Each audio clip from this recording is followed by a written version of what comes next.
when you've recorded a Google Meet, you might want to share that with pupils or other teachers or other members of staff or indeed parents. And the way to do that is to go and find the recordings of your Google Meet, and they get stored in a file folder called Meet Recordings, which is in My Drive. So go to My Drive and go and find a folder called Meet Recordings. This will be made the first time you record a Google Meet. So if it's not there yet, you haven't recorded any Google Meets. And as you can see here, I've got a couple of different Google Meet recordings that I can share with anybody that's interested.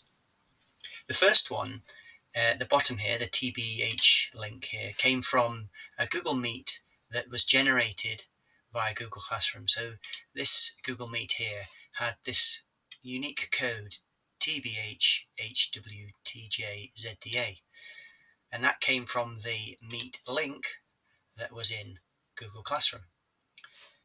This one is a unique one generated for this specific meeting, and it gets deleted at the end of it. And you can see that that code is also at the beginning of this file name. So I know that this Google Meet recording just here, this file, is from the Classroom Google Meet that I've just had. And indeed the dates should be very similar to it, or exactly the same. Now, one quick way to share this is to either get a link for it, like this, and I can copy the link, but you'll probably want to make sure that the restrictions are sorted out down here. So at the moment it's restricted to just me. I might want to make this available to Stirling Council Education, and then I can copy the link, and anybody in Stirling Council Education, so that's with a stirlingschools.net email address, can view this file. So click copy the link, and then I can just go into Google Classroom and I could just attach that link to a post by pasting it. And there you can see that's ready to be posted to pupils so that they can watch it again at their leisure. And I'll just post that and it'll be made available to do that. Another way to share the recording is to just use the Google Drive link just here. And if I click on this and go to insert a file, it's likely to be very recent or towards the top of your recordings list. If it's not there, you go to My Drive and then go to the Meet Recordings folder. That's this one just here.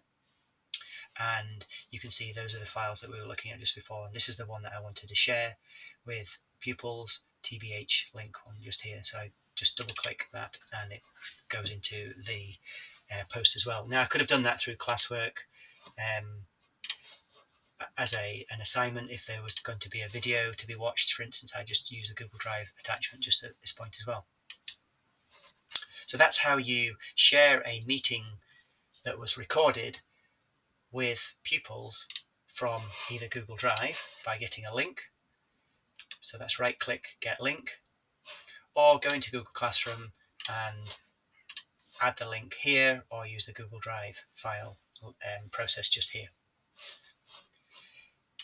If I record a meeting that has been set up through a calendar event like this one here called the Digital Leads Catch Up, if I record that, then the file name for that file recording will be just called Digital Leads Catch Up. So it takes the name from the calendar event. So if you're recording a calendar event, then through Google Meet, then it will take the name of that event. So that's why those files have got different names to this one here. But this is one that was generated through Google Classroom, which is probably the way you might be sharing recordings of meetings. It's also worth noting at this point that after you finish the meeting and you finish the recording of the meeting, it can take several minutes for the recording of that meeting to appear in your Google Drive. So it's perhaps a good time to go and make a cup of tea and then come back and find your recording of your meeting.